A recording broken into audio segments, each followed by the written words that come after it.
Before we had written laws, our justice system was filtered through our clan structure.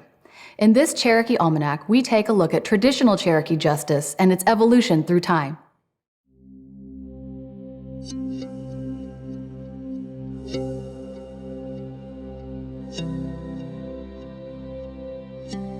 For centuries, Cherokee life was governed by a belief in maintaining balance, that when something or someone was taken away, it must be replaced in order for balance to be restored.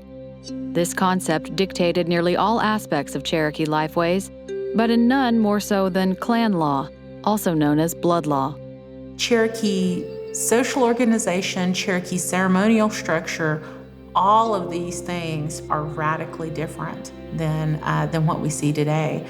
And in addition, the political structure was completely different as well, because it was primarily clan-based and clan-governed. So clan governed citizenship, but clan also was the basis of, I would say, justice. So when you start thinking about justice and righting a wrong, righting a grievance, that concept of balance is deeply rooted within that notion. That notion of tohi, it's kind of like peacefulness, balance. And if you have been injured or if you've been hurt by somebody in your community, how can you be at peace? So trying to make someone whole, trying to repair how they've been injured is I feel at the root of Cherokee justice. But that was all filtered through the clan system.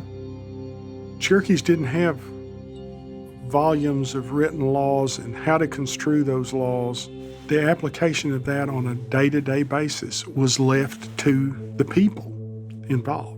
You see, it was simple, and Cherokees knew what their relationship was to one another and what their duty was to their family and to the clan and to the tribe. Cherokee people's relationships to their clan relatives built a strong communal ethic that was accompanied by a deep understanding of one's responsibilities to one another. Those were deterrents for you to behave appropriately and to not injure other people and to not do wrong, essentially. Because if you couldn't pay for it, your clan relatives would have to pay for it for you. And by paying for it, that can mean a lot of different things. It's not money. I'm not talking about money. The concept of blood law was that if someone from the Paint clan killed someone from the Bird clan, it was necessary, even if that killing was accidental, in order to maintain a balance. The perpetrator, the killer, had to be killed. If not that person, then one of his clan. It was the duty of the clan who lost someone to carry out that kind of execution, balancing. Now, there were ways that could be balanced besides just killing someone. In fact, blood law was not a foregone conclusion. It was a last resort and in many cases avoided if the injured party was willing to accept something less than blood law. The decision to take a life or not was reached by consensus through the clan system. And then they go away and they fast and they pray. And then they come back and they say, well, here is, through this system of fasting and praying, here's the answer that I have come to. That decision was come to in a serious manner. It wasn't a hasty or rushed decision. Although the most extreme expression of clan jurisprudence, blood law was a direct example of Cherokee people's commitment to maintaining balance. By the 1800s, there was pressure on our borders, and there was tension between our young people and their young people a lot of times. So our preservation as a people depended on doing things a different way. On September 11, 1808, Cherokees wrote down the first law in our tribe's history.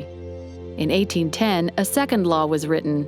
This law did away with blood law altogether and was signed by representatives from each of the 7 clans. It marked a turning point in Cherokee law and governance. It was a milestone after which we began to move toward a constitutional government.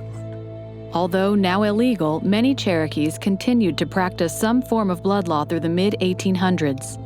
Many of the signers of the Treaty of New Echota, which caused the forced removal of the Cherokee Nation, were executed in June of 1839, an act thought by some to be an extension of blood law.